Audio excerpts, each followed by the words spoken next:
Saudara-saudara hadirin yang saya hormati, diriwayatkan dalam hadis Bukhari dan Muslim, bila seseorang sudah diletakkan di kuburnya lalu yang mengantar kembali pulang, maka roh si mayit akan dapat mendengar bunyi terompah orang yang pulang itu. Bunyi terompahnya terdengar. Datang dua malaikat menanyakan dia dengan pertanyaan-pertanyaan yang kalau bisa dijawab dengan betul, dua malaikat yang bernama Munkar Nakir akan bilang, jawabanmu betul, tenanglah kau di sini, naumatal arus, tidurlah kau di sini seperti tidurnya pengantin. Orang yang baik-baik di alam kuburnya akan mendapat nikmat kubur, sehingga masa penantian yang lama. Sebab jangan lupa, kita masuk ke kubur itu kan menunggu sampai datangnya hari kiamat. Jadi kalau kiamat umpama masih 1000 tahun lagi, ya 1000 tahun kita menunggu. Orang yang baik-baik penantian di alam kubur, kata malaikat, naumatal arus, tidurlah kamu seperti tidurnya pengantin. Bagaimana sih tidurnya pengantin? Nggak berasa. Iya, kata anak sekarang, endah aja udah. Begitu mendusin pagi, kata lakinya, malam sebentar bener ya Neng. Sebentar betul katanya malam. Ya tentu saja tidak terasa. Kenapa? Dia tidak pernah memikirkan waktu. Terbawa oleh kenikmatan dan kelezatan yang dirasakannya dalam kehidupan. Tapi orang kafir, orang yang dosanya bertumpuk, tidak sanggup menjawab pertanyaan dua orang malaikat, maka dia akan mendapat azab di alam kuburnya terus menerus siang dan malam sampai datangnya hari kiamat. Ibarat maling ayam ketangkep, belum masuk pengadilan udah digebugin duluan. Kan begitu kan? Ada maling ayam nggak di sini? Nah, itu yang nyaut tadi pengalaman itu. Di sidang belum divonis, belum digebukin babak belur. Saudara hadirin, maka alam kubur bisa merupakan raudhatun min riyadil jannah, taman di antara taman-taman surga, pun juga bisa merupakan hufratun min hufarin niran, menjadi liang daripada neraka.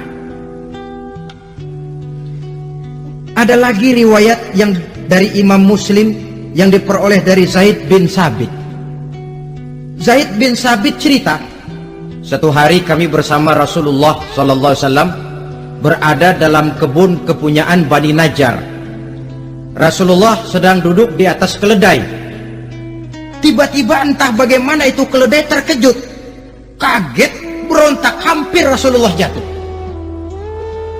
Rasulullah kemudian bertanya, rupanya di kebun itu ada kuburan tua, 5 atau 4 kuburan. Rasulullah lalu bertanya, saudara-saudara ada yang tahu nggak ini kuburan siapa? Nggak ada ya Rasulullah. Memang kenapa? Ini penghuni kuburnya lagi disiksa oleh Allah.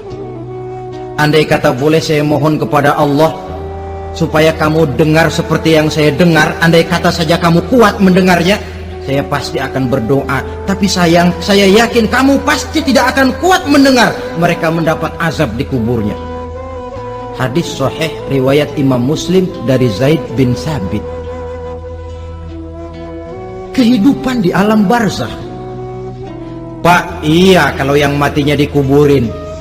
Lah kalau yang matinya dia ceburin ke laut, dibakar, di medan perang hilang gak ketahuan kemana jenazahnya. Saudara, hilang kek, dikubur kek, di dalam lautan direndam kek, itu kan cuma logika kita. Menurut Allah tidak ada perbedaan orang mati dikubur di dasar lautan atau dibakar sampai jadi abu atau gugur di medan perang tidak ketemu jenazahnya. Entah mereka tetap masuk ke alam barzakh namanya. Jasad boleh hancur, tapi roh sebagai sumber kehidupan, pusat kesadaran dan pengertian, dia tetap ada, mengalami kebahagiaan dan kegembiraan atau mengalami kepedihan dan penderitaan, bergantung kepada amalan yang kita lakukan dalam kehidupan di dunia ini. Maka dalam Yasin tadi kan jelas, qul yuhyihal ansha'aha awwala marrah, yang menghidupkan mereka yang dikubur di dasar lautan, mereka yang dibakar sampai jadi abu, yang akan menghidupkan ialah Allah yang menciptakan mereka dulu pertama kalinya. Jadi kalau sudah ada aslinya, ya tentu tidak perlu contoh lagi, akan sangat mudah membuatnya. Orang tua kita, keluarga kita yang sudah berpulang, mereka di alam barzakh sekarang ini bisa mendapat nikmat kubur, bisa mendapat azab kubur, bergantung amalan mereka dalam kehidupan di dunia ini. Dalam Musnad Imam Ahmad dan Sahih Abi Hatim malah ada tambahan riwayat, orang yang banyak kebajikannya di dunia, amalannya akan datang menemani dia. Sholatnya dekat kepalanya, puasa sebelah kanan, zakat sebelah kiri, menghibur dia. Malahan dikatakan berbentuk orang yang cantik menemani dia di alam kuburnya. Aneh, dia tanya, man anta lam ara fid dunya ajmal minka, siapa kamu? Di dunia ini belum pernah saya melihat orang secantik kamu. Dia jawab, ana amaluka soleh, saya adalah amalmu yang soleh yang kau kerjakan waktu di dunia. Saya sekarang diperintahkan untuk menemani kamu di sini. Alhamdulillah.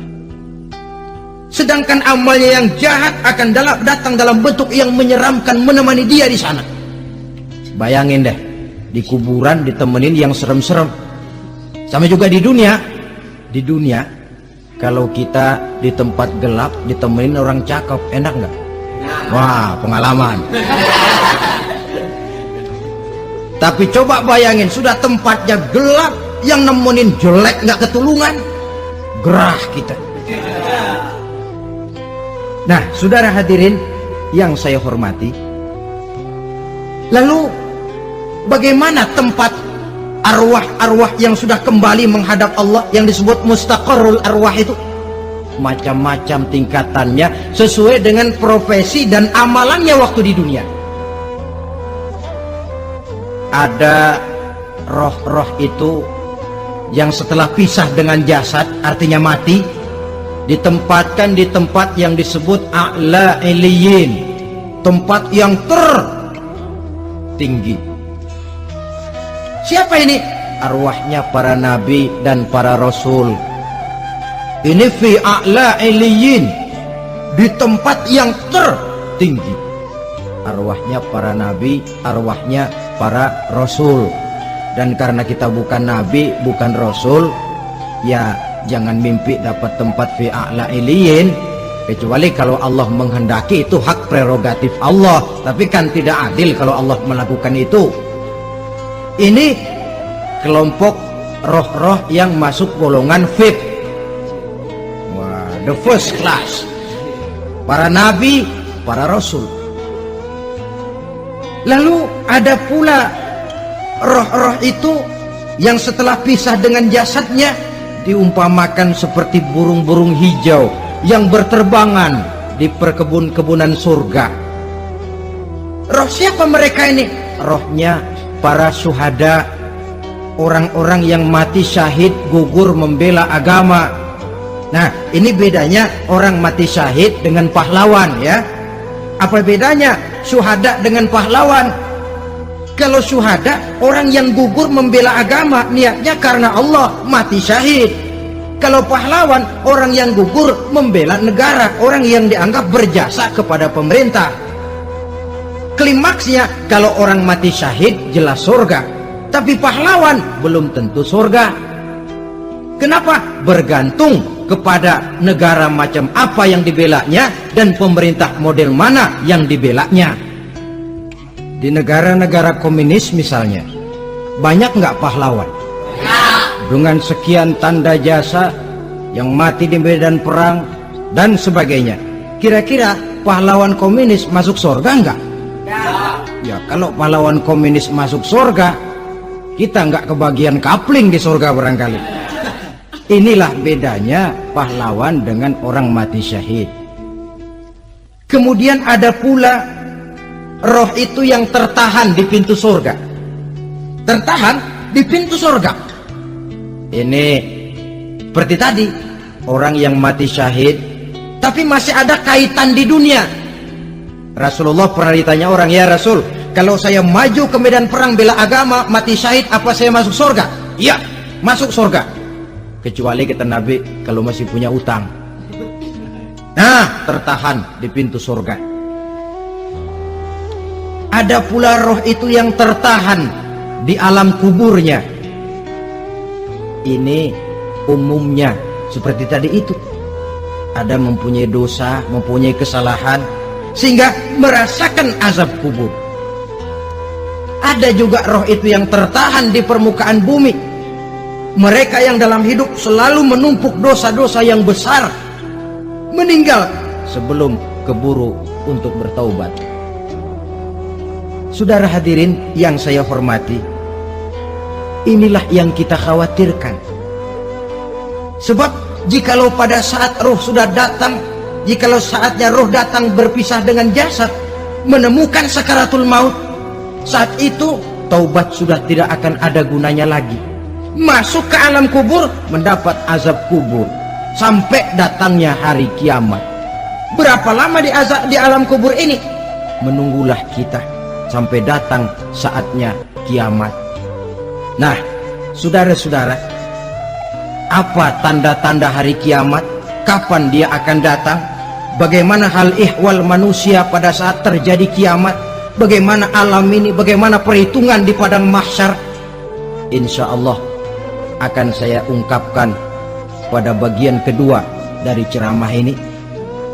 Insya Allah kita akan lanjutkan pembicaraan ini sampai kepada terminal paling akhir, surga dan neraka. Inilah saja pertemuan kita pada kesempatan kali ini. Terima kasih banyak atas segala perhatian. Mohon maaf atas segala kekurangan. Wabillahi taufik wal hidayah. Wassalamualaikum warahmatullahi wabarakatuh.